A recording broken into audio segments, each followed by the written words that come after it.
Hello and welcome to Baseball Barbacast, the only baseball podcast in the world who believes that every MLB game should start at 6 a.m. local time. I'm Jake Mintz, and that's Jordan Shusterman. And if you're not willing to rise and grind for your fandom, do you really love ball?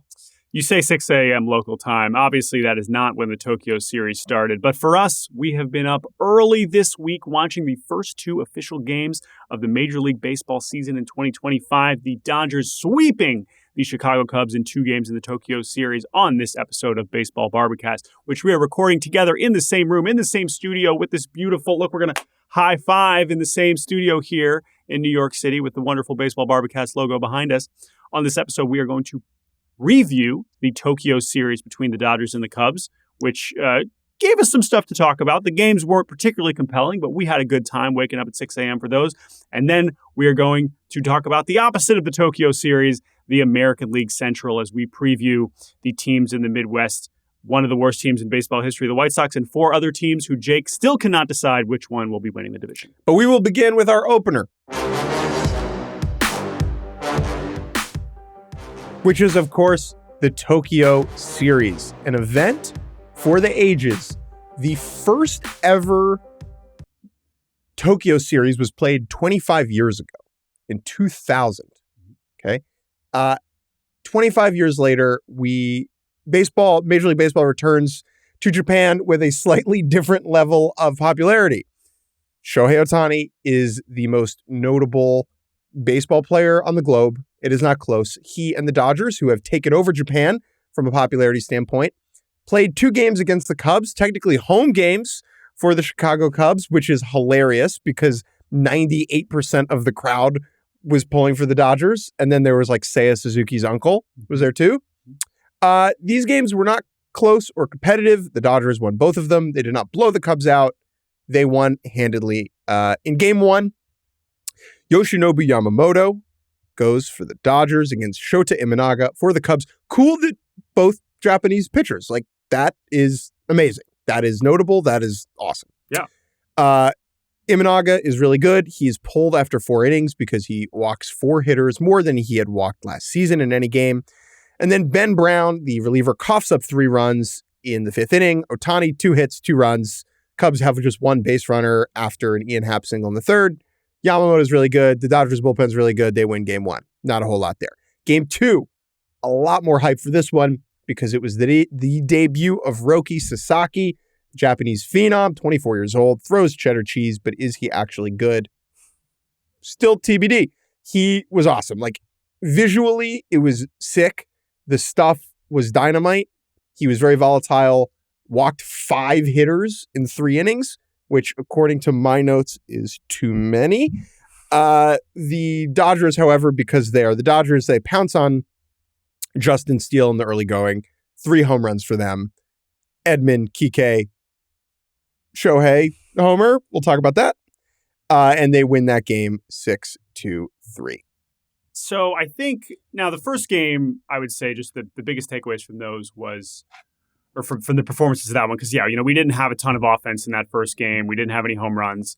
Imanaga was pretty good, and I think his walks were more of indicative of a not-so-awesome strike zone versus his command, whereas Sasaki's walks were like, okay, he's kind of all over the place. Yamamoto was fantastic. That was my favorite part of game 1. Remember, this is a guy who only made it through 1 inning in his MLB debut in Korea a year ago, and he came over with, different kind of hype than Sasaki, but also there was a lot of expectation because he had signed this massive contract, whereas Sasaki's playing for free, playing for the minimum, and is a few years younger. Yamamoto, as we know, goes on to have a pretty fantastic rookie season, but he just looks so in command.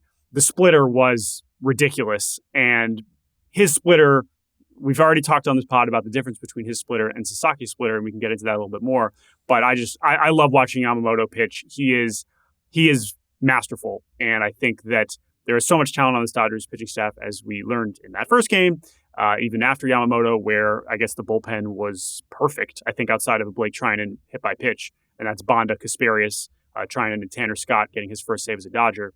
The Dodgers announced their roster to open the season, and not only are they missing Mookie and Freddie, but we'll get to that, they put 10 pitchers on the injured list to start there. I guess 9 pitchers on the injured list to start the season, a continuation of last year, but not just the guys that were hurt at the end of last year, but guys that got hurt in spring training this year, right? Like Kopech and Gonsolin and so many guys that they don't have available, Evan Phillips, and it didn't matter. They have these guys that they can just keep going to, and that extended into game 2 as well. So let's talk about Mookie and Freddie. So we get news a couple days before game 1 of the series that Mookie is not there anymore, that he had flown back to America because he was ill.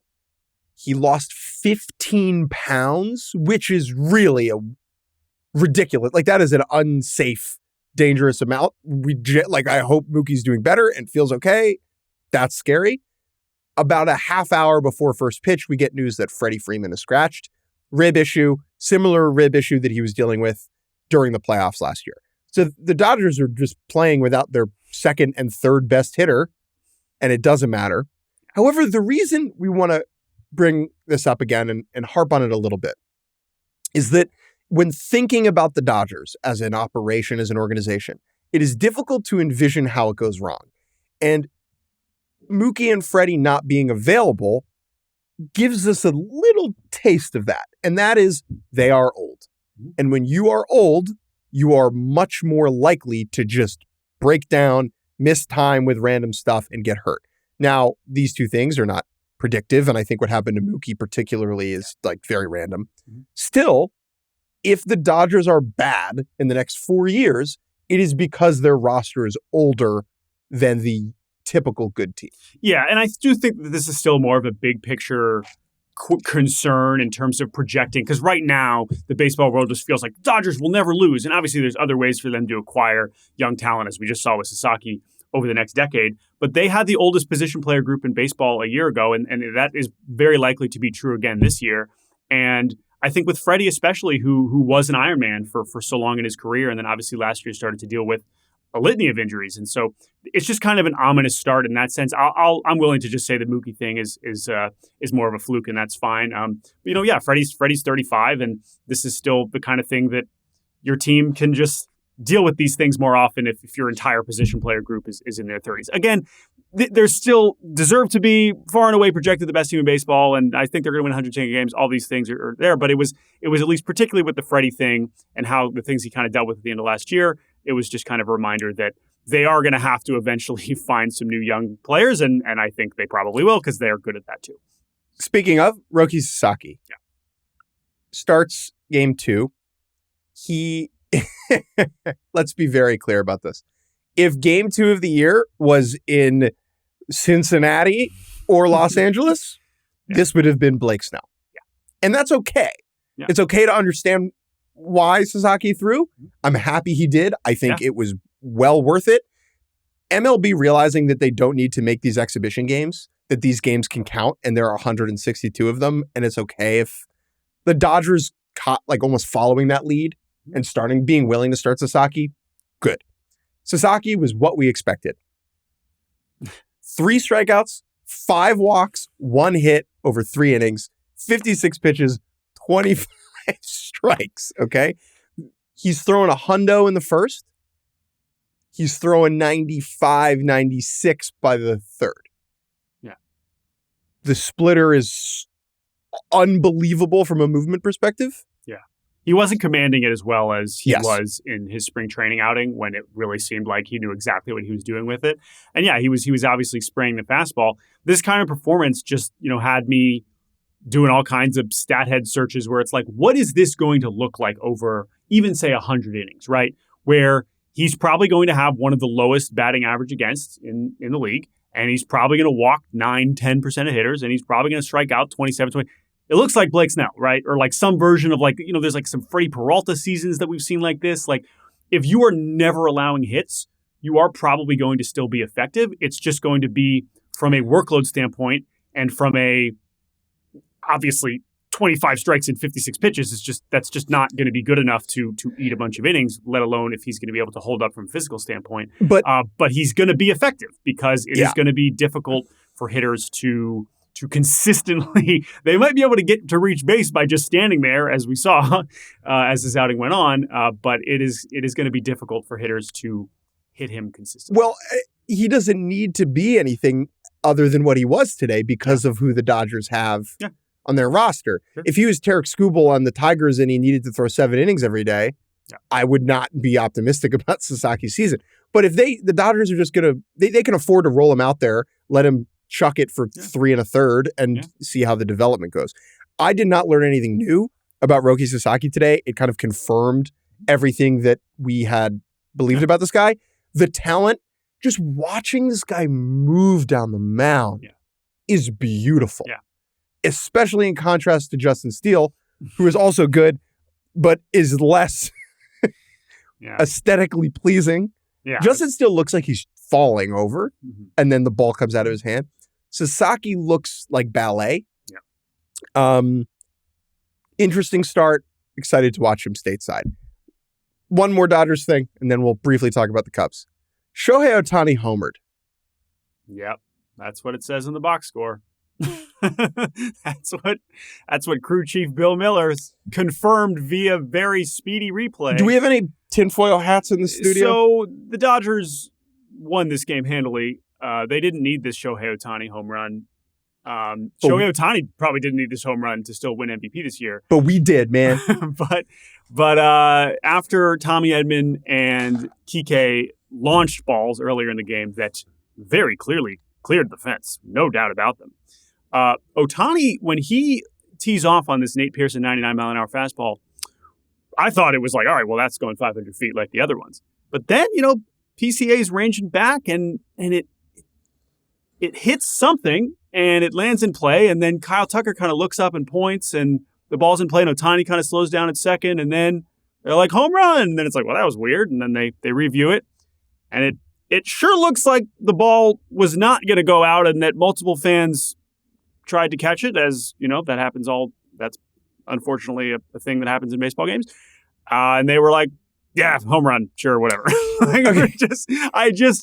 don't know. It seemed like it was a crew umpire review. Initiated review. I don't know if Craig Counsell has said anything about this because all we can say is this feels like a play that an opposing manager would be a lot more irked about in other circumstances. Yeah.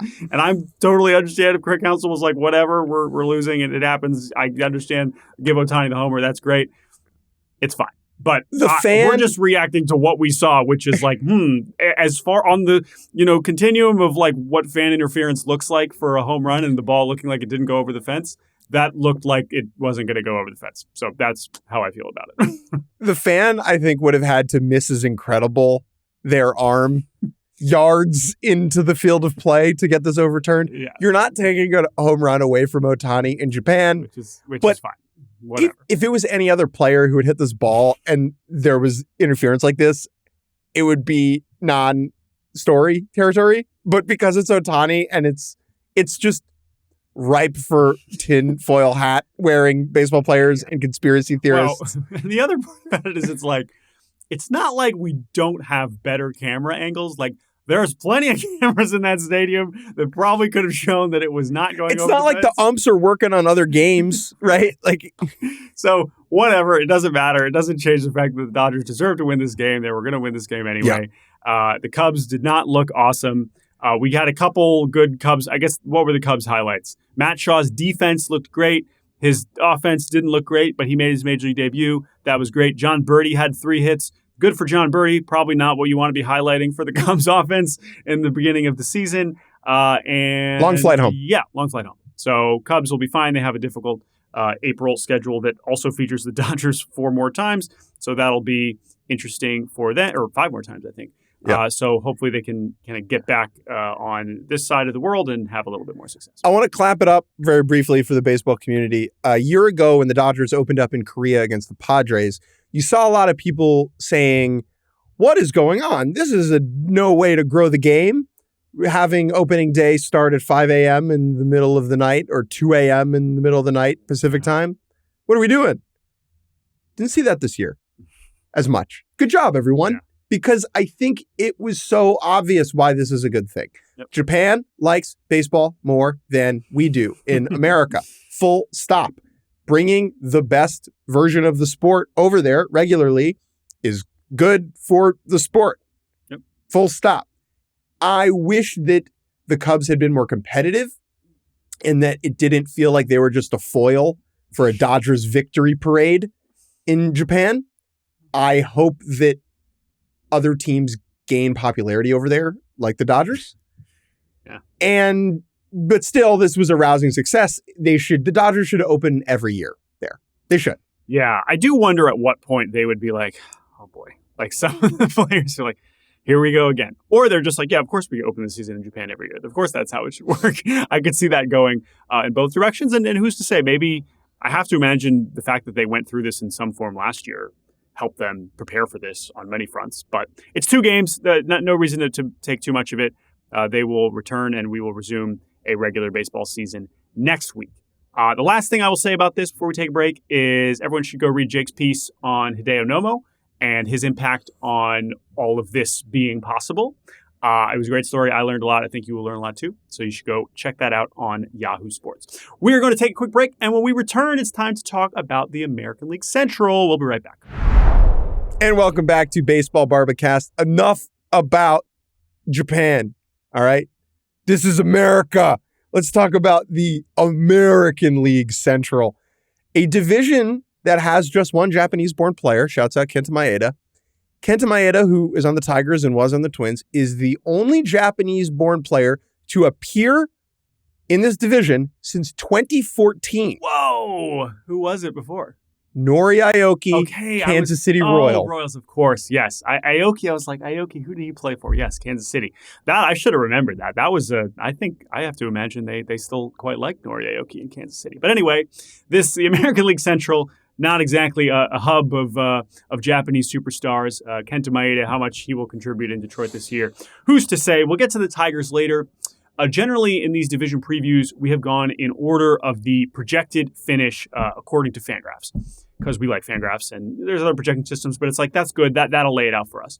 However, we are making an editorial decision to go in a slightly different order this time, because not that we are anti-Twins, who the Fangraphs projections have winning this division, but we kind of want to lean more into just how this division has changed and what it just gave us to talk about a year ago. So we are still going to go worst to first. We are going to start with the White Sox, but we're going to go in the order of the finish in this division. So we will start with the White Sox and the Twins, the Tigers and Royals who finished with the same record. The Royals technically finished ahead seeding-wise, and then we will finish with the defending champion Guardians. But let's begin. We're still going to do, the format will stay the same. Otherwise, we'll tell you what happened last year. We'll tell you about the over-unders. We'll tell you who's on their team, what they did in the offseason, one big question, some key players, and then we will tell you over or under. But Jake, let us begin with the Chicago White Sox.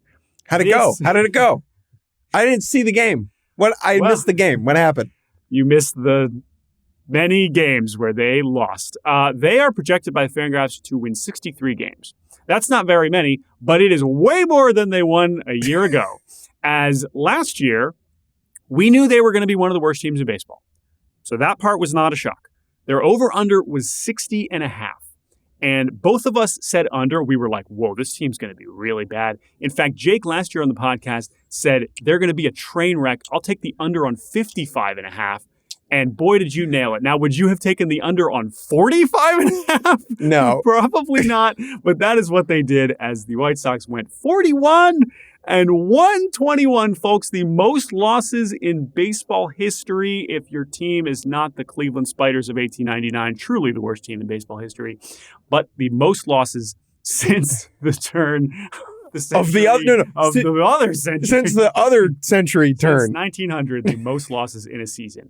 Oh my God, this team was so horrible. Really bad. And why were they so horrible? It was one of the worst offenses we've ever seen. So how do they remedy that? How do they bounce back from one of the worst teams we've ever seen? Juan Soto. They weren't in the mix for Juan Soto. They bring in a bunch of veterans that they will try to trade. That's Bryce Wilson. That's Martin Perez, Mike Tauchman in the outfield, Brandon Drury, and Michael A. Taylor. Two of the worst hitters in baseball last year are going to come in and try and improve the worst offense in baseball. Interesting strategy. Travis Jankowski, Joey Gallo, they signed him until he decided, I want to pitch. We'll talk about that at some point if he signs as a pitcher. But I am rooting for him. If Soto got 765 from the Mets, what number could the White Sox have given him where he would have been like, yeah, I'll do that? Do you think the White Sox had given him a bill, like a flat bill? Boris would have been like, you got to consider it. I'm sorry. If I can negotiate $1 billion contract, I'm going to do that. If you're White Sox fans, would you have been happy with an offseason that was just Juan Soto for a bill? Is that a win?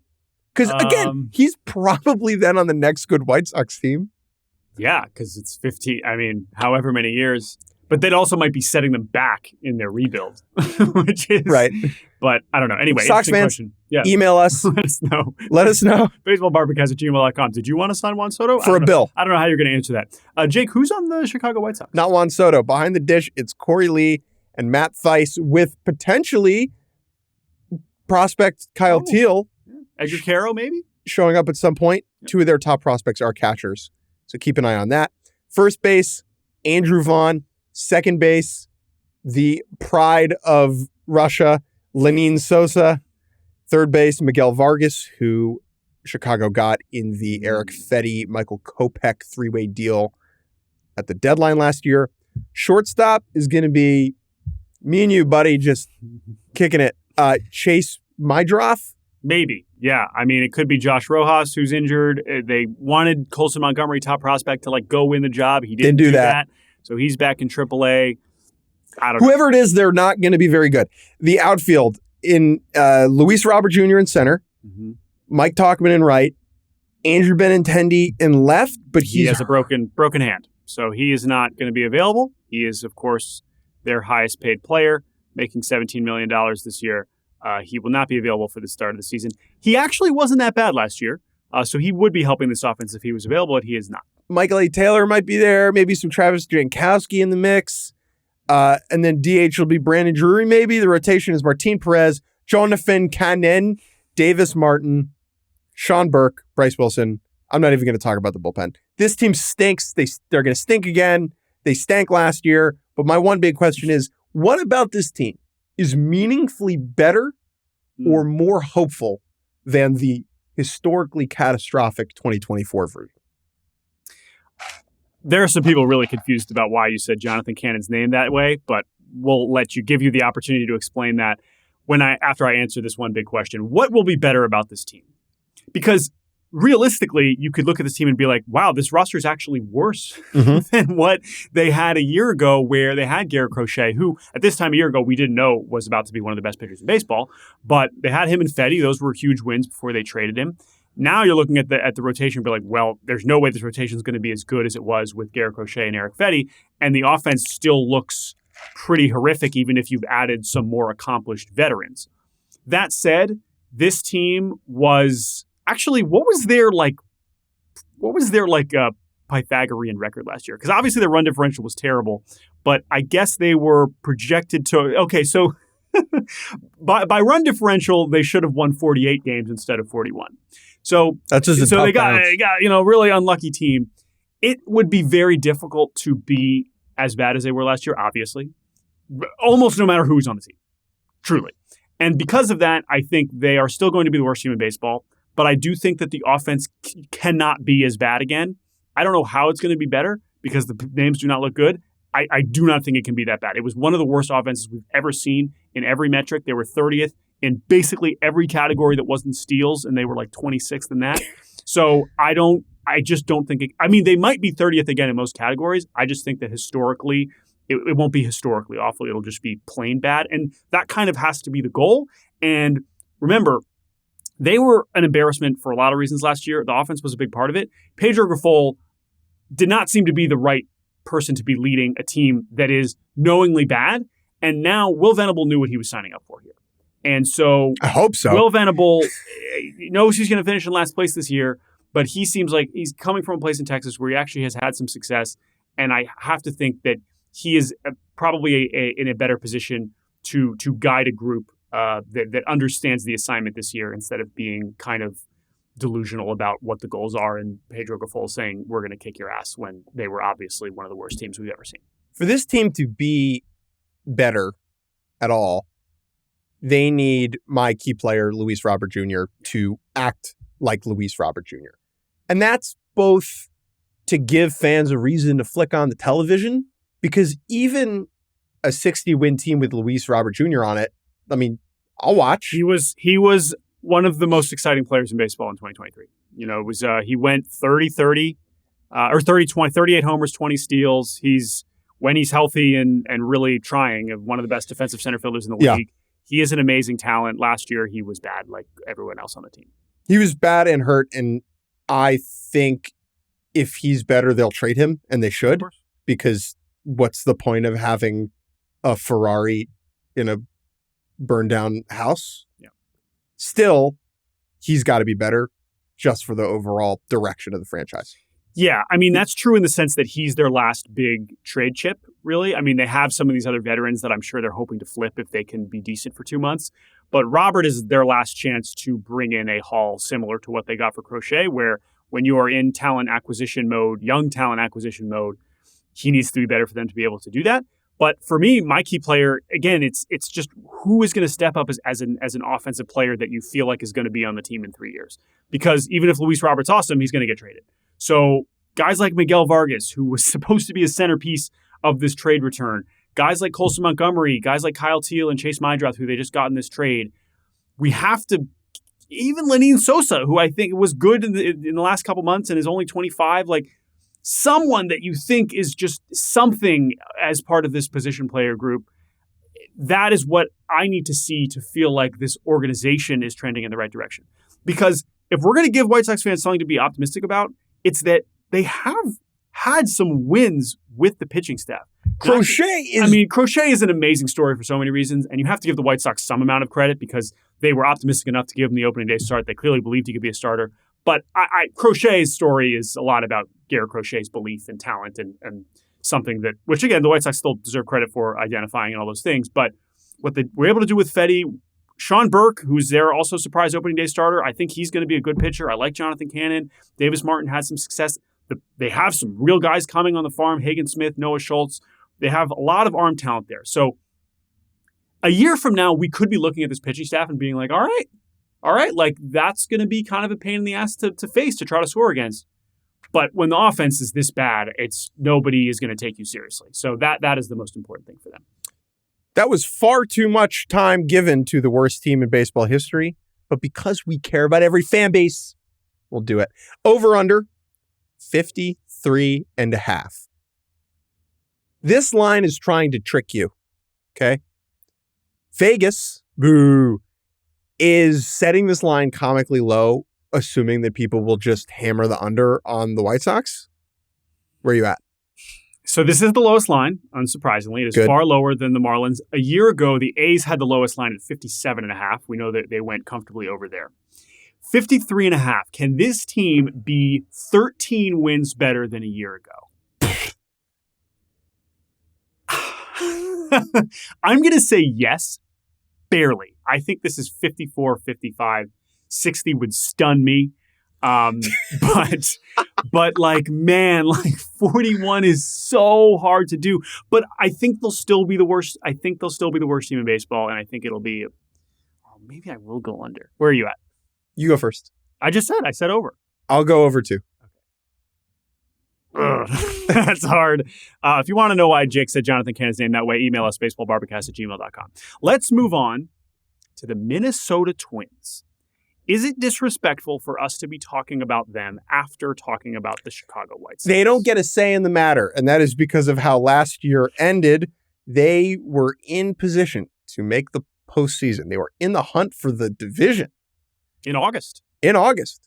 And then the bottom fell out in true coffin flop fashion, and they finished the year 83-79. No, excuse me, that's last year. 82-80. Yes. Oh, 82-80. It was a miserable 82-80. They lost 18 of their final 25 games. Their over-under last year was 86.5, and you slammed the over. They were one of your favorite teams in the American League going into the season. You were like, Royals and Tigers off seasons, don't buy it.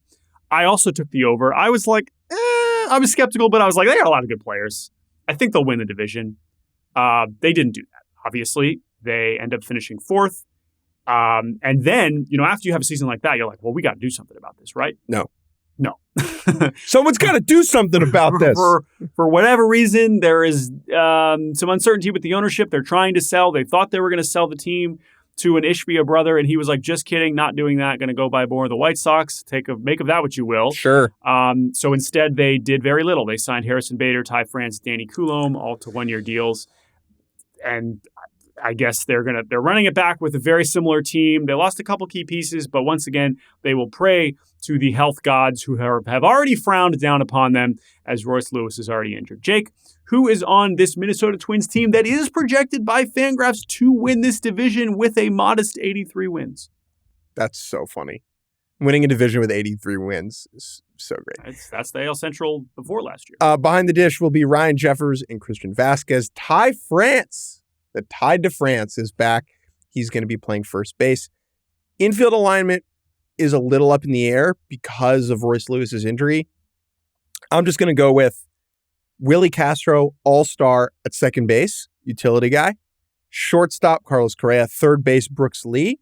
With an outfield of Matt Wallner in right, Byron Buxton in center, and Trevor Larnach in left, with Jose Miranda DHing. Rotation is Pablo Lopez, Joe Ryan, Bailey Ober, Simeon Woods Richardson, and Chris Paddock, and a bullpen of Air Force icon. Without Griffin Jacks, there's no Paul Skeens. That's not true. Just know that, folks. And Joe Duran, who rules. I am really confused about this team. I was so high on them last year. There was no club I was more incorrect about. I am embarrassed. I am full of shame as a result. And so I don't know what to do with my hands here, because the big question about this team, as it has been for many years, do their good players play baseball? Are they healthy enough to play baseball? Carlos Correa, Byron Buxton, and Royce Lewis, a triad of soft tissue injuries and trips to the injured list. How many games total do they appear in? So I agree. I think that's the big question. I think Twins fans would say the same.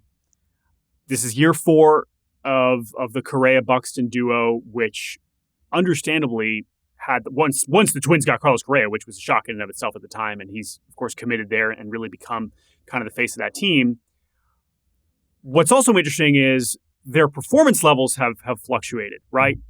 You want to say, oh, well, if they're on the field, they'll all be awesome. Well, Correa was not awesome Correa and Buxton were not awesome when they played in 23, which is funny because that has been their most successful season. Royce Lewis was healthy for the last 2 months last season and was bad. And he has less of a track record of Carlos Correa and Byron Buxton to lean on, whereas Buxton and Correa, even though they've, of course, been hurt, for the most part, when they play, they are awesome. And that was true last year for sure.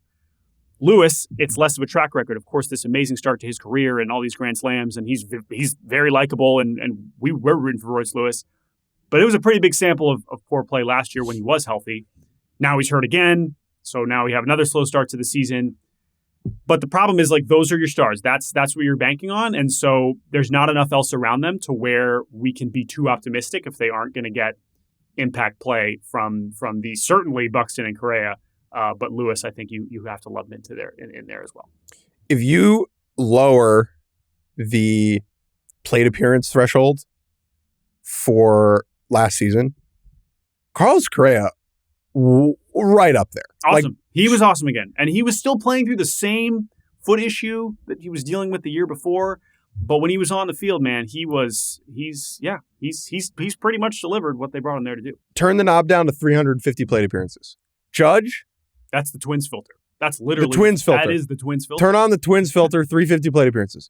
Judge, Ohtani, Soto, Yordan, Bobby Witt, Vlad Jr., Rooker, Correa, Gunnar Henderson. It's also the Twins filter because it also applies to Matt Wallner with his platoon. Splits. It's great. I mean, Correa was fantastic, and Buxton. Remember, they did this weird thing where they were like, all right, UDH now. That was 2023. That did not go well. No, he still didn't stay healthy, and he wasn't good when he was hitting. So they're like, screw it, whatever. Just go back out to center. And he's like, fine, awesome. Now I'm center. I can play center. He plays 94 games in center last year, and he's fantastic. Still misses, 60 games. But he was good when he was playing. So This team is just so perplexing. It is so frustrating when you have talent of that caliber, but maybe it is more about the rest of the supporting cast, stepping up and because we've seen bits and pieces. We've seen Wallner kind of look like an impact player. We thought Julian was kind of trending that way. Miranda was quietly very good. Willie Castro has this awesome super utility season, but can he repeat it? Jeffers has been an above average offensive catcher. So there are pieces here. That's why they're still projected to be a solid team. But I don't know. Who are some other key players that you want to talk about? Because we haven't talked about the pitchers really much. Pablo Lopez, who was an absolute dog in 2023, finishes 7th in the Cy Young behind a new pitch that he added that year, which was a sweeper. Lopez, one of the most intelligent, interesting human beings in our sport. Last year, he was fine, aggressively okay. Nothing quite obvious backed up for him. The sweeper that he had added in 23 was a little bit worse in 24, and he was more of a solid mid-rotation type than the ace he's supposed to be there. And it's in there. It's possible. And I think that if he can come out and get down ballot Cy Young votes this year, it means that Correa and Buxton and Lewis can afford another 15 games of being injured. Right? Yeah, well, it just gives them more margin for error. It gives them more margin for error. And I think that it is an area for this team that they can improve on. If you look at the roster, like, how does this roster get better than last year? Who's producing at a higher clip? To me, it's Lopez. Yeah, I think Lopez is a good pick. I think Joe Ryan, his numbers for the first 2.5 months last year, he is an elite strike thrower at the very least. And sometimes that means he allows a bunch of home runs. But for the most part, he is a very strong, and he also finished the year injured. So that's another thing to watch. I'm going to highlight Brooks Lee here as a position player I'm very intrigued about. A year ago, this was a guy who was a top 30 prospect in baseball. He did make his major league debut. It did not go super great. He didn't get a ton of playing time. I believe he, almost 200 plate appearances, but an OPS under 600. He is someone now, especially with Lewis already hurt again, he's going to have to be in that everyday lineup, either at second, either at third.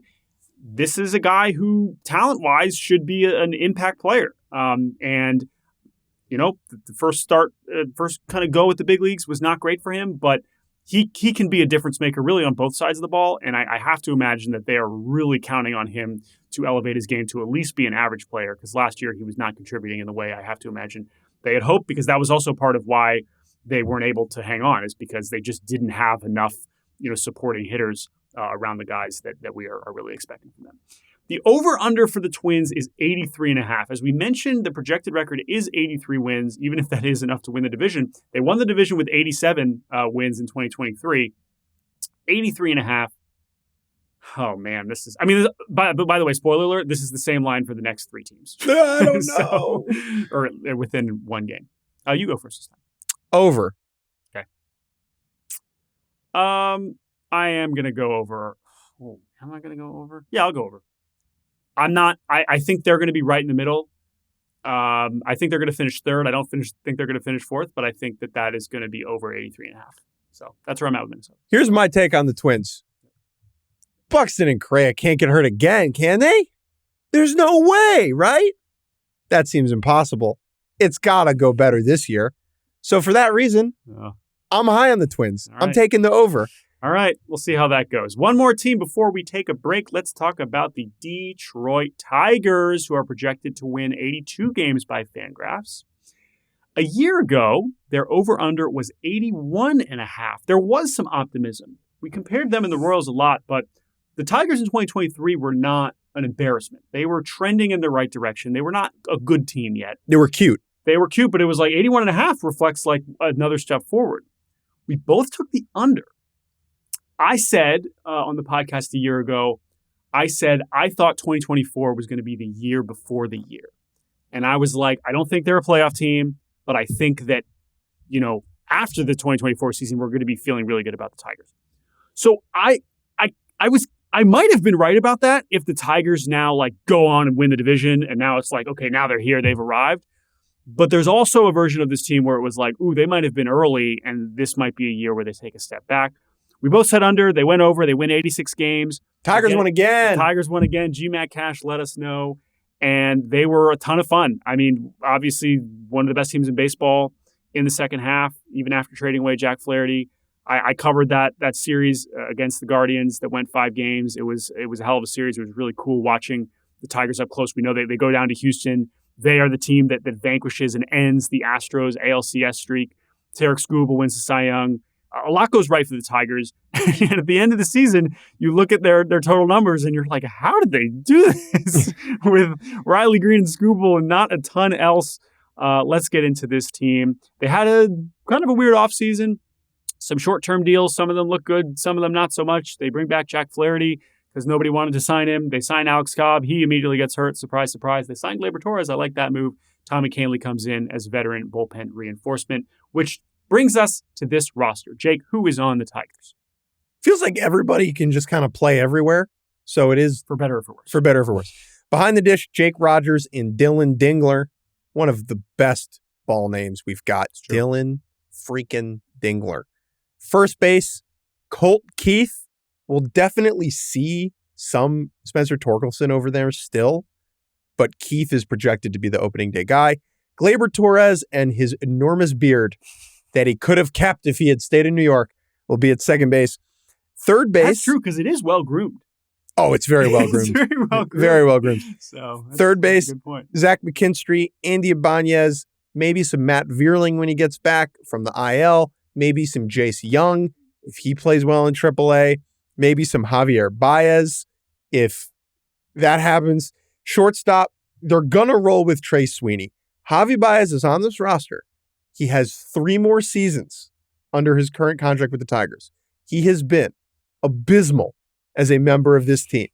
They are not going to give him free at-bats anymore. However, they do believe that he can be helpful on the roster. He will play. And they're not eating the money. And they don't want to just eat the, $70 million he's still owed. So he's going to be on, now that he's healthy, he finished the year with, on the IL, I think hip surgery. But he's back. He's been playing this spring and he is owed $75 million over the next 3 years. So this ownership group is not just going to say, sorry, like, take a hike. Like, we'll find a way to make you a utility player. He's still only 32. A Javi Baez renaissance. Oh my God. That would fill me up with so much joy, but I am not counting on it.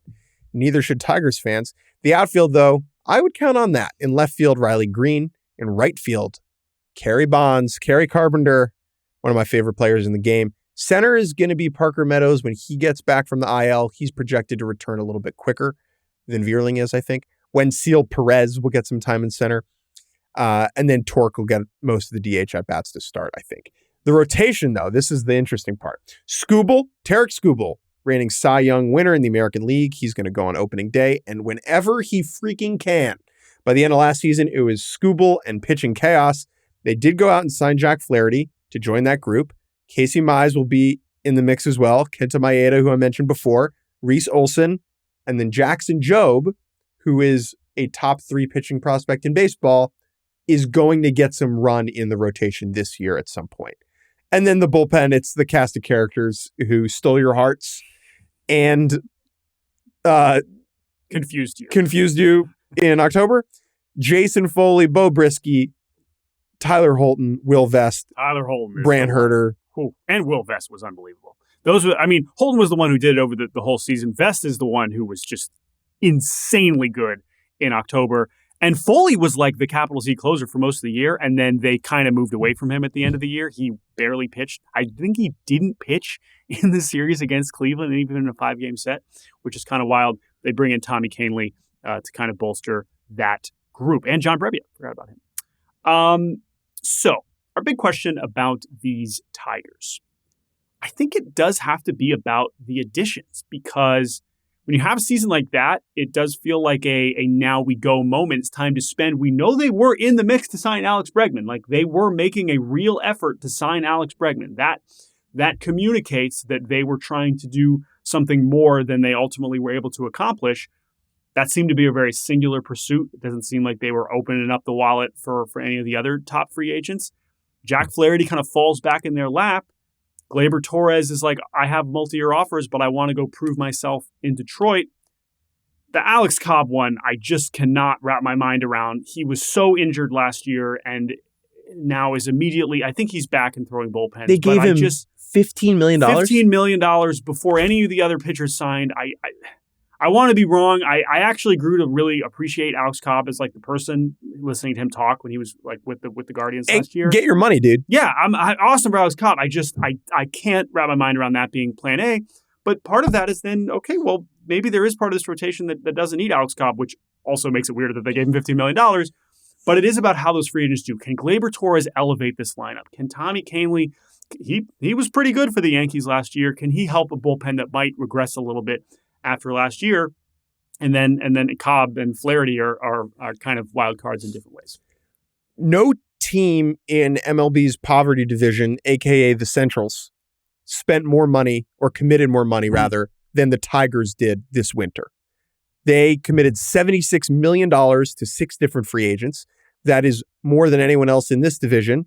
Cleveland was number 2, $53 million. And so you look at that level of aggression, and there needs to be some sort of payoff there. Yeah. It's that simple, because if there's not, you look back and you're like, why didn't you up the offer for Bregman?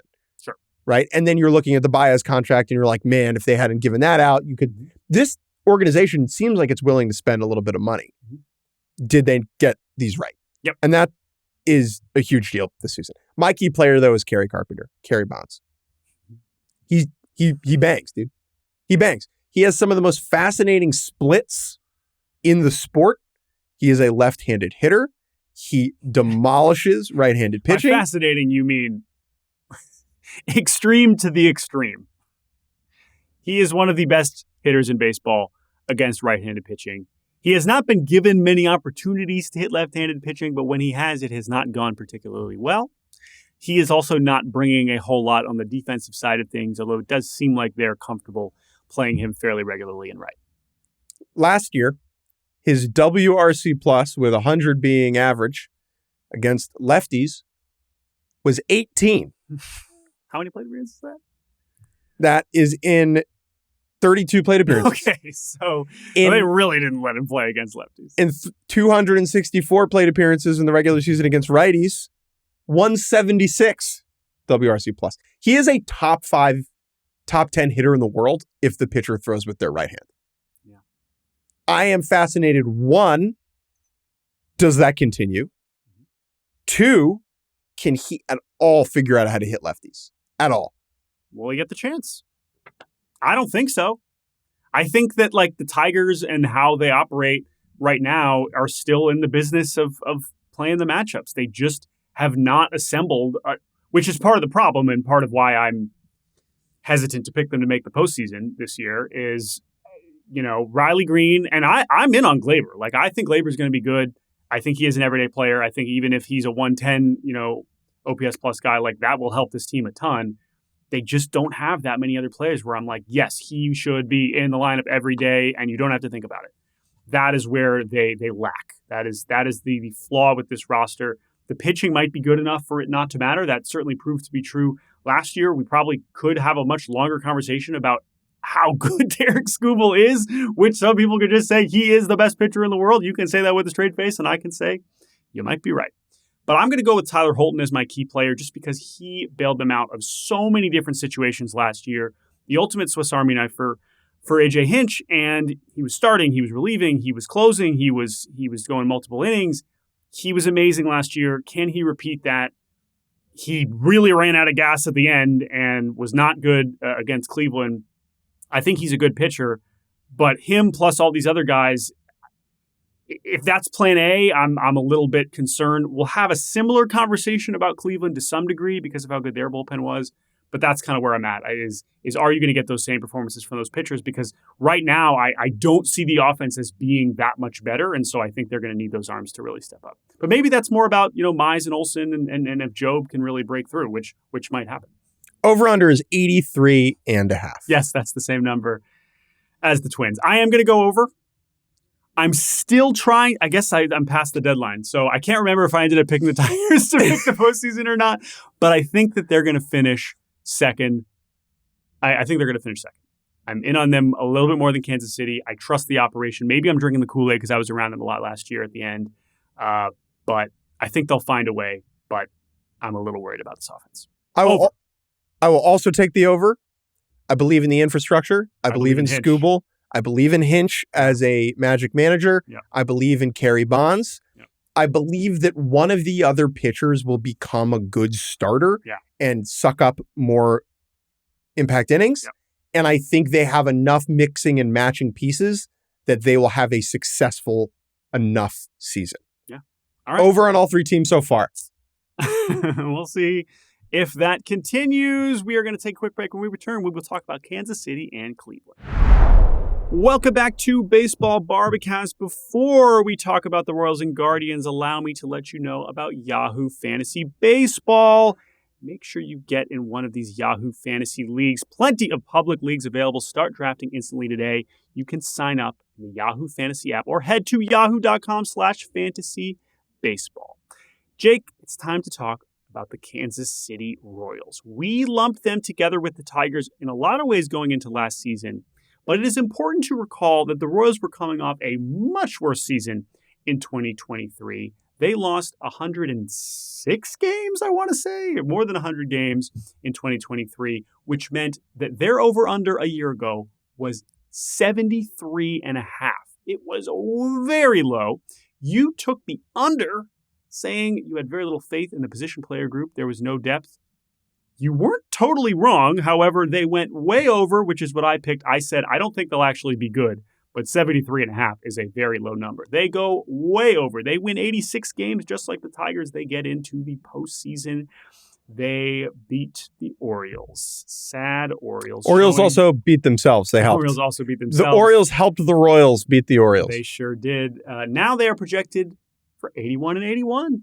43% chance to make playoffs, 25% to win the division. What do they do over the offseason? They extended Michael Wacha before he hit free agency. They traded Brady Singer for Jonathan India, one of the more interesting deals of the winter.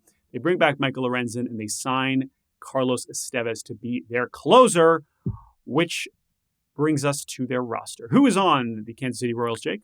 Behind the dish, Salvador Perez, one of two official captains in Major League Baseball, and the only one who wears the C on his chest. He'll be backed up by Freddie Fermin, who is about as good of a backup catcher as there is in the sport right now. Kind of a unique look, unique player, but productive. Yeah. He DHs a little bit as well. First base, friend of the program, Vinny Pasquantino. Need a big year here from the Sasquatch. Second base, Michael Massey, who took a big step forward in 2024 and was a league average player. That is a big deal for a team that needs league average players around the following man. Bobby Witt Jr. put it all freaking together, man. Finishing second in the AL MVP race to Aaron Judge. He would have won the MVP in 75, 85% of seasons. But what Judge did was impossible to ignore. Witt is one of the best players in the world. He will be one of the best players in the world for the foreseeable future. Little injury scare recently in spring training where he got hit on the forearm. Seems like he's going to be okay. Heck yeah, Bobby Witt forever. Third base, Michael Garcia, who was awesome in the postseason, kind of upped his game in October. MJ Melendez in left, Kyle Isbell in center, Hunter Renfroe still there playing right field for the Royals. Jonathan India, who they acquired over the offseason, he's going to DH. The rotation, man, it was good. Cole Reagans as the 1, Seth Lugo the 2, Michael Wacha the 3, Michael Lorenzen the 4, and then the 5 spot, a couple different dudes in the mix, but I'm excited about Chris Bubich, who missed all of last year with TJ, looked unbelievable in spring training before he blew out. Bullpen is better, should be better. A full year of Lucas Ursig, who they traded for at the deadline from the Athletics, Hunter Harvey, who they traded for from the Nats, and then Carlos Estevez, who was with the Phillies and the Angels last couple of years. He'll be the closer. But the one big question with the Royals, can the supporting cast around Bobby Witt Jr. be better? Yeah, I mean, this was we kind of talked about some stars and scrubs teams here, but this was about as lopsided of a position player group as you can really have. They still got another amazing year from Salvador Perez, one of my favorite players in the league. Being around him towards the end of last season when they came to Cleveland and just he played 158 games. He's going into his age 35 season. You can't take that for granted. I think Salvi can still be a good player, but that's the profile that could fall off a cliff for many reasons. And so we just need some of the younger players to step up. That does mean a better, more consistent season from Vinny. I think even Vinny will tell you, as he's told me and has said publicly, like, even with the injury issues he dealt with last year, he should have been better than he was. I think he holds himself to a high standard. So I feel good about Vinny, but every other hitter besides Massey, who was more of a part-time player, was below average. And that was very clearly exposed in the postseason to a pretty difficult degree. I mean, even against Baltimore, right? Yeah. It's not like they were scoring a bunch of runs against the Orioles and then against the Yankees, it was just overmatched. And the reality is, I mean, we can just jump to Jonathan India as my key player. That was their big move, was Jonathan India. They are really counting on this guy who has been, obviously a rookie of the year. So you think of him as a star level player. More recently it's been he's solid. He's pretty good. He's going to get on base. Is the power going to translate going from Cincinnati to Kansas City? That's something I would be concerned about. And then the fact that he doesn't have a real defensive fit here, which puts even more pressure. If he's going to be the DH instead of maybe, he's going to get some time in left, is he going to get some time at second? I'm sure he's not going to only DH, but if you view him as a DH, like he better hit. If you're going to designate him to hit, he better hit. And for this lineup, I mean, again, maybe Bobby Witt is an annual 10-win player. That's possible. He might be the best player in the world. But it's just asking so much from him to carry this offense. And he did it. He was good enough to get them to 86 wins because there just wasn't a lot of other help left. At the same time, man, the other thing is just this was one of the best rotations in baseball last year. And the talent is still mostly in place, but some of those numbers, it's kind of difficult to imagine them replicating to the same degree. I think it's a top 10 rotation for sure. Is it a top 3 rotation as it was by some measures last year? That could be the difference because, remember, it's not like they got into the postseason by 10 games. It was close at the end there, them and Detroit. It did take some heroic efforts to really sneak in. So I think the pitching regression is another thing, but it's still about this lineup once you get past those first few hitters. You can't look at the team from last year, copy and paste it to this season, and believe they can do that again. I think the way that the Tigers finished their year made their run feel like more smoke and mirrors than Kansas City's. But I think Kansas City's feels more improbable when you look back at the full season stats because beyond Bobby Witt Jr., there was really nothing of impact. I understand Salvi. Salvi's great. I mean, Salvi's great. But when you look, okay, so if you're willing to believe what I just said, then you need to do what we did with the Twins, which is like, okay, what gets better? Yeah. What is trending up for the Royals in 2025? And I think the answer to that question could be MJ Melendez. He is somebody who has always hit the ball extremely hard. He is someone with special bat speed. He stinks at hitting the ball at an optimal launch angle. He strikes out a lot, and he plays crummy defense in an outfield corner, even though he's got a laser beam. If he can just be a league average hitter, dude, if he could be a league average hitter, that would be huge for this lineup. Huge. And I think of all of these players, he's the one right now I think could do that.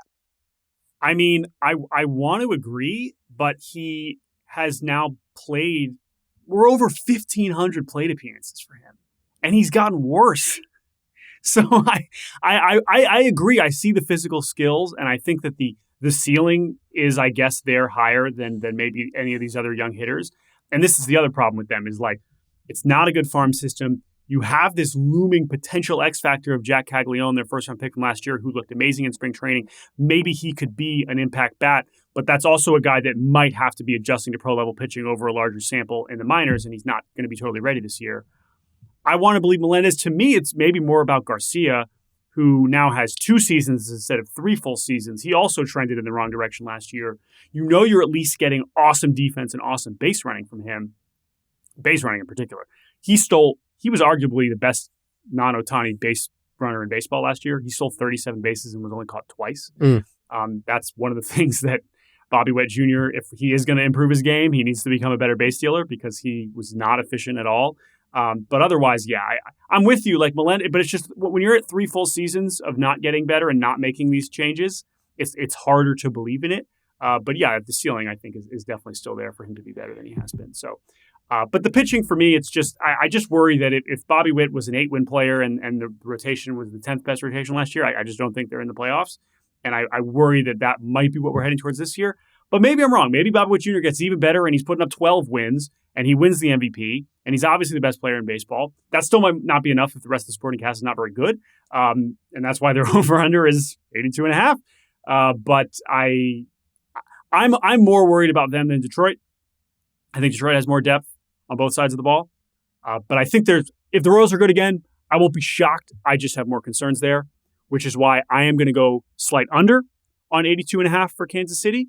I just think they're more likely to go under than Detroit, but I could see both of them falling to fourth. And I'm just like Twins third. I don't know who's second. I don't know who's fourth. Obviously, I'm going to end up picking Cleveland. We'll talk about them in a second. Where are you at 82.5 for Kansas City? Yeah, I'll take the under. I just don't think it can go that right again. I think Bobby Witt Jr. played 161 games. That's awesome. He was a 9.5 win player. I mean, dude, he's so good. Like, I think he will have another 10-win season again at some point. Dudes don't do that. It doesn't happen in consecutive years. Yeah. Often. So, it is very difficult to be a 10-win player 2 years in a row. And so I think it is both a bummer but rational to take the under on that for him. I think the same is true for Cole Reagans on the pitching side. Sure. And for me, it's really kind of that simple. I just don't see them making that up anywhere else on the roster. So under for me, under for you. I'd be going more under on Lugo than Reagans. Okay. And I like Lugo, but I just feel like that run prevention might not be quite as good. All right, one more team. It's the Guardians of Cleveland. They are projected by Fangraphs to finish fourth. Ooh, 78 wins. That's not a lot of wins. 22% to make the playoffs, 11% to win the division. What happened last year? Last year, their over-under was 79.5, coming off a very disappointing 2023, Terry Francona's final season. They hire Stephen Vogt, and they have mostly the same team. 79.5 a year ago, we both took the over. It was funny. You were like, rotation's going to be awesome, but they're probably not going to make the playoffs. I said, don't feel great about them making the playoffs, but they will be relevant very deep into the season. We both took the over. They went way over, winning 92 games and the division and reaching the ALCS, where they fell at the hands of Juan Soto, who used to play for the Yankees. What? That game 3, though, one of the greatest wins of all time. John Kenzie Noel, big Christmas, one of the great moments in franchise history. But they lose to the Yankees in 5 games, and then they had one of the more interesting off seasons of any team in baseball.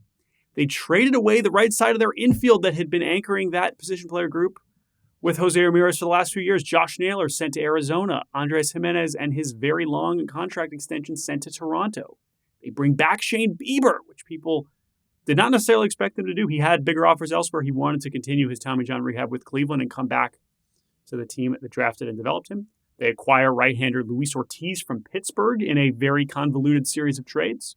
They get Slade Ciccone from Arizona in that Josh Naylor deal. They sign some veteran pitchers, Paul Sewald, to bolster the bullpen. John Means, who is still rehabbing from his second Tommy John. He probably will not be a factor this year, but they sign him.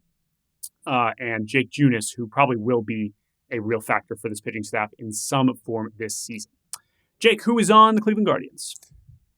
This rotation was not good last year. Awful. Terrible. They were patching it. Horrible. It was Tanner Bybee and a prayer. And Ben Lively. So and Ben Lively covered a whole bunch of innings. Yeah. Tanner Bybee, 173 innings, ERA Good. under 3.5. Good pitcher. Good pitcher. Like Tanner Bybee. Carrasco, Logan Allen, Gavin Williams, and Tristan McKenzie all finished the year over 75 innings and were all negative win players. Terrible. Didn't matter. A lot of bad innings. Didn't matter. And that's because behind the plate, they have Austin Hedges holding your hand, guiding you through life. Austin, I could use some help too. Baby. He's back. Bo Naylor is the other catcher. He's the catcher. He's the catcher. I would like for Bo Naylor to be better than he is. If he is with the Guardians. This good, it's fine. But I think there's more in there. First base, the return of franchise icon Carlos Santana, one of the best vets still doing it. He's 39. Yep. 39. And he just won his first Gold Glove at first base. Awesome. He's about to turn 39 on the day of the home opener in Cleveland. How fitting. Carlos Santana, who turned down a outrageous offer from the Seattle Mariners, who were willing to guarantee him 2 years because he loved Cleveland so much and wanted to come back for his third stint with the organization. He will be the first baseman replacing Josh Naylor. 38.2 career WAR for Santana. Switch hitter. He's going to get to 400 career doubles this year. One of the greatest Dominican players of all time. Yeah, he's awesome. Love Carlos Santana. Second base, less awesome. It'll be a rotation of Tyler Freeman, Gabriel Arias, and Daniel Schneemann. If that doesn't get you excited for the season, then I don't know what does. Third base, Jose Ramirez. Enough said. Shortstop, Brian Rocchio, who the team is high on and my friend Jordan is low on. The outfield is Will Brennan and Jhonkensy Noel, platooning in right. Lane Thomas in center. I think Stephen Kwan in left. DH will be Kyle Manzardo, and the rotation, which should be better, Tanner Bybee, Gavin Williams, Ben Lively, Luis Ortiz, and Tristan McKenzie. I don't think it's going to be Tristan McKenzie at this point. I mean, I could be wrong, but it is not going great there. I don't know if it's going to be Junis. Obviously, they're hoping it will be Shane Bieber at some point in the middle of the season. I wouldn't expect him back before July. So that fifth spot will be, we'll see. And then the rotation of relievers is Emmanuel Clase, Cade Smith, Hunter Gaddis. I mean, this group was awesome. This was the best bullpen baseball by far. All time. Not even close. Like one of the best relief or bullpen seasons we've ever seen, and part of why they got away with having such a ramshackle rotation. What is the one big question for this Cleveland Guardians team? For me, it is, how do they replace Andres Gimenez and Josh Naylor? We talked about Carlos Santana. We talked about that weird group of young, unproven second basemen. This was a very intentional decision in the same vein of the ones we've seen the Brewers make, trading away players a year away from free agency or who are owed a lot of money. But Josh Naylor was such an important part of this lineup. The second most important, I mean, him and Kwan, but an all-star level hitter that was so important, driving in so many runs for this lineup. And then Gimenez, who has certainly disappointed offensively the last 2 years, but as maybe the best infielder on the planet, is just a guaranteed 3 or 4 WAR that they are now going to try and make up with completely unproven players. Certainly, it was money motivated to move on from both of those guys, but that is quite a decision to make for a team that relied heavily on both of them that just went to the ALCS. So how they end up replacing how those guys, which includes Santana, can he continue to stave off the aging curve and continue to be productive, not just defensively where he's now this awesome first baseman, but he was still an average hitter last year, an age above average hitter last year. He 23 homers, still walking a bunch and not striking out a bunch. Like if you get Carlos Santana from last year again, that's great. It's a different version of a first base, productive hitter than Naylor, but it's just it's a gamble. It's a gamble. It's a money move that they're making. No. It's not just that. The words money move implies that's true. A bit like making money moves. Like they're not making money moves. It's not. It's true. It's a different category of money move. It's a financially incentivized decision to cut spending. That is not. I guess it is a money move. By the way, can we just also mention that they managed to, and the Gimenez one is its own separate thing, but that they managed to unload in separate trades Andres Gimenez and the $100 million he is still owed, and Miles Straw to the Blue Jays. Yeah. Predatory. Nailed him. But nice, really nice. Good bit of business. Good bit of business. Anyway, that is my big question for them. Key players. I'm going to go with Shane Bieber. Oh, okay. I was going to go with Lane Thomas, but I'm going to go with Shane Bieber. I'll talk about Lane Thomas, so go ahead. Shane Bieber, no timetable right now for the return. Yeah. He talked yesterday, and all the aggregated articles are like, Shane Bieber provides update on return to the mound. The opposite of that. And then the update is, I don't have an update. Thanks, bro. But that's not his, No. He's taking his time. It was full Tommy John. He got it in April of last year, so. And I would say non-update is an update because there's no, he also just had a baby 3 days ago. Clap it up. We love that. So congrats to Shane. And I believe that is his first child. So that's cool. Cara Bieber, I think is his wife. Cara? Email us. Let us know. You're not busy with fatherhood, early days of fatherhood and rehabbing Tommy John? Shane Bieber's new child. Email us. baseballbarbercast@gmail.com. He looked so good before he went down last year. Oh my God. So good. He looked rejuvenated. He was throwing harder, and then he blew out. If he comes back and looks like the Shane Bieber he showcased in spring, he'll be the best pitcher on the team. Yep. And give them a dog at the top of the rotation. I have so much faith in this organization's ability to run the bases and play defense and find outs. But the rotation, it's like, the lineup is it's like, where are they scoring runs? This lineup was bad last year when they were 3 wins from the World Series. Yeah. So and then they were like, a good thing or a bad and then thing? they were like, let's get rid of our first baseman and our second baseman now. 2 of our best hitters. So it's a big bet on, I think, Lane Thomas. Remember, they got him at the deadline last year, trusting him to be the everyday center fielder and provide above average offense. That's a lot to ask. It's a lot to ask of Santana. You're hoping to use those young hitters, Manzardo, Bo Naylor, Noel, right? I mean, John Kenzie certainly introduced himself last year, and at his first month or so in the big leagues, it was like, boom, here we got this power bat. He was terrible for September and even the beginning of the postseason before his memorable swing. So they just need some of those guys to make a difference. I think a full year of healthy Quan will help mitigate some of that. And then the other problem is, I mean, they have a lot of depth in AAA, but like Chase DeLauder, their top offensive prospect, can't stay on the field. He should be on the Twins. He is Twins level injured all the time, which is frustrating. So I don't know how much he's going to be able to contribute, as he's already injured and going to be out for most of the season. Does Travis Bazzana hit his way to the big leagues? Are they saving second base for Travis Bazzana? It kind of looks like it.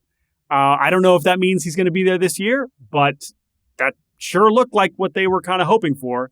So I don't really know there. And then on the mound, I'm really interested in Gavin Williams. This is a guy who, as a rookie in 23, looked like kind of that next great frontline Cleveland starter, and injuries and underperformance last year made that not possible, to where he was not really relevant down the stretch. He has looked fantastic this spring. He throws really hard. He has great stuff. I've loved him as a pitching prospect since he was at ECU, and it's there. I think the upside is there for him. He's had trouble staying healthy as well. But if he can really hold it down in the middle of that rotation as that 2 or that 3, if Ortiz can continue what he did in the second half for Pittsburgh, if they can stay up there until Bieber gets back, I think even if the bullpen regresses some to me being merely awesome, being merely very good as opposed to by far the best in baseball, I think they should still be in pretty good shape, and that's why I am picking them to win the division. I think it's going to be less than 92 wins that they did a year ago. I think it'll be closer to 88 to 90, because I think this division will remain very competitive. But I think that they have enough answers, and the infrastructure is there for them to defend their title. But it's tough. Obviously, Fangraphs and the projections are not as optimistic about Cleveland, and I understand that in some respects. But I'll be watching it up close. Obviously, I'll be at the Guards games all the time as an Ohio resident. So looking forward to another season with the Guards. Over under 82.5. I said over. I'm picking them to win the division. I will also take the over. Jordan? But we finally made it to the end here. And if you are following us on Twitter, you know that Jake crowdsourced his division pick here, as he just put out a Twitter poll. Who's going to win the AL Central? I can't decide. Let's check in on the results of that poll. I will pull that up quickly. I have it in front of me. I am picking the Guardians. Jake, give me the order. It is time to decide. Give me your order. I'm going Cleveland, Detroit, Minnesota, Kansas City, and your Chicago White Sox over 53.5. Jake, give it to me. So Twitter says 34% Gardos. Okay. But I'm going to zag. All right. I'm going to swerve in the corner. Okay. I'm going Tigers. Okay. I'm going Guards. All right. Twins. All right. White Sox, Royals. Okay. Just kidding. Royals, White Sox. Okay. I'm going to pick the Tigers. Okay. That's fine. And the reason for that was like listening to the two of us talk about the Guardians. I think the Guardians got a little too cute with their roster construction totally this winter. Possible. I think super in play. I think that I understand why they traded away Jimenez, because he's not worth what he's making. I understand why they traded away Naylor. He's going to hit free agency. That's just what they do. I just don't think they got better enough to justify those moves. Yep. And this happens to them sometimes. Yeah. It happens to Tampa sometimes. Yeah. It happens to Milwaukee sometimes. These teams with a track record of sustainability, some years, get too cute, and their team is just simply not good enough. Yep. And if there's an injury to Kwan or Ramirez or Clase, that's could be devastating. And so I want the Guardians to be punished for their finagling, for being too cutesy and for not putting the pedal down. Because that's the other thing, dude. Look at this team. Yeah, well, I mean, this is let me just say, you watched them in the playoffs, right? And even though it was an impressive showing at points, it didn't feel like they were ever going to win the World Series. Yeah. No way. Not with this lineup. Yep. And it's worse now. And listen, watching it up close, and it's an extreme example when you put them up against the Yankees, but it was laughable. I mean, it's just realistic. And I felt the same way when it would have been the same if the Tigers made it, right? It would have been like, oh my God, like really, these are the teams going up against each other. So, that is also a commentary on, disparity in baseball and all these things. But yeah, we are talking about a team with the 25th largest payroll, which is almost tied with Tampa Bay. And that's what's frustrating. But it's another one where it's like they have more in place, and they have proven more that if you give this team more resources, what could they accomplish? But this is how they operate, for better or for worse.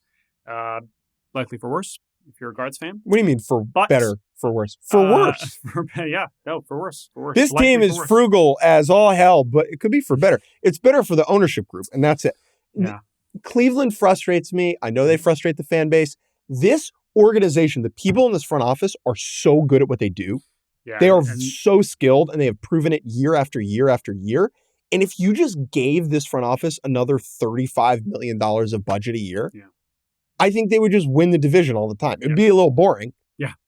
Yeah. But oh, God. No, I know. It's all valid, and I'm just... There should have been Pete. Like, Pete should be on this team. Oh, man. Right? They are the teams like that where it's just like, just go get the one. It's not even Teoscar. We don't have a conversation. Right. Michael Conforto even. Teoscar was one that I think Guardians fans were even like starting to maybe talk themselves into. It's like, no, it's just not how it works. So frustrating for sure. Are they still good enough to win it? Probably, but we are going to find out. Jake is taking the Tigers. That is the American League Central. We have one division remaining. It is the AL West. We will talk about Patrick Corbin and the Rangers on Friday. Thank you all for listening. Thank you to Colin and Carter helping produce this episode in studio. We appreciate it, and everyone else here at the Yahoo Studios for making this show possible. We will be back on Friday with the American League West. You can email us baseballbarbacast@gmail.com. Got some good emails, by the way. On the last episode, we asked you folks, should Jake and Jordan fight more for the views? And we got a resounding yes. So, Jordan, you and your tiny little pea brain, I'm going to move your mic. No. Get out of here. No. You're done. Thank you all for listening. Feedback was actually, you guys sound like you're having a good time, so keep agreeing. Okay. Thank you all for listening. We'll talk to you on Friday. Bye.